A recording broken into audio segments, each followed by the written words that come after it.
हम मीनू झा प्रणाम करै छी समस्त मिथिलावासी के।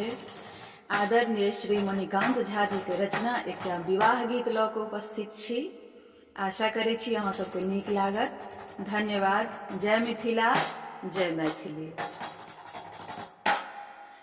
ओजेहा का ओ ठंगर में बूची के कोबर में भऽ रहलै खूब गीत गान।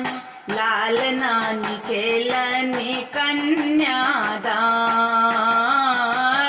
ओजेहा का ओ ठंगर में बूची के कोबर में भऽ रहलै खूब गीत गान।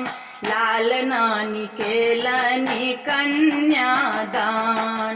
लाल नानी के लनी कन्यादान। ओजेहा का ओ ठंगर में परिछन में आयल छली संगी बहिन पा। जीत जाट खूब केने बान्ह केस खोपा। परिछन में आयल छली संगी बहिन पा। जीत जाट खूब केने बान्ह केस खोपा। खुआबै लेल ऐठ मुँह पान। देखियौ भऽ रहलै खूब गीत गान।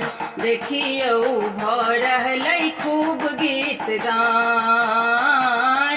ओजेहा का ओ ठंगर में बूची के कोबर में भऽ रहलै खूब गीत गान।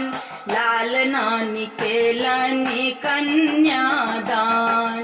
लाल नानी के लनी कन्यादान।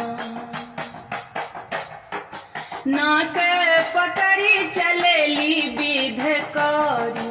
हंसी ठठा में भेल मस्करी। नाक पकड़ी चलेली विध करी। हंसी ठठा में भेल मस्करी।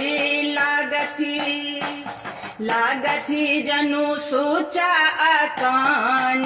देखियौ भऽ रहलै खूब गीत गान। देखियौ भऽ रहलै खूब गीत गान। ओजेहा का अठोंगर में बूची के कोबर में भऽ रहलै खूब गीत गान। लाल नानी के लनी कन्यादान।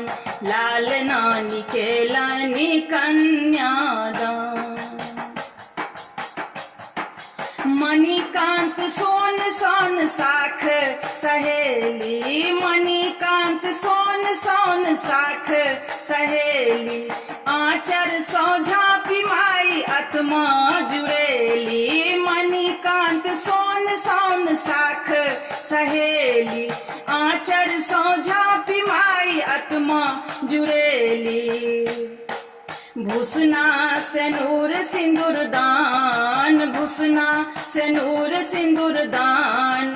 देखियौ भऽ रहलै खूब गीत गान। देखियौ भऽ रहलै खूब गीत गान। ओजेहा का अठोंगर में बूची के कोबर में भऽ रहलै खूब गीत गान।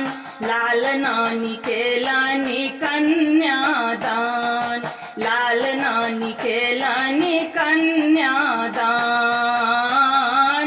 ओजेहा का अठोंगर में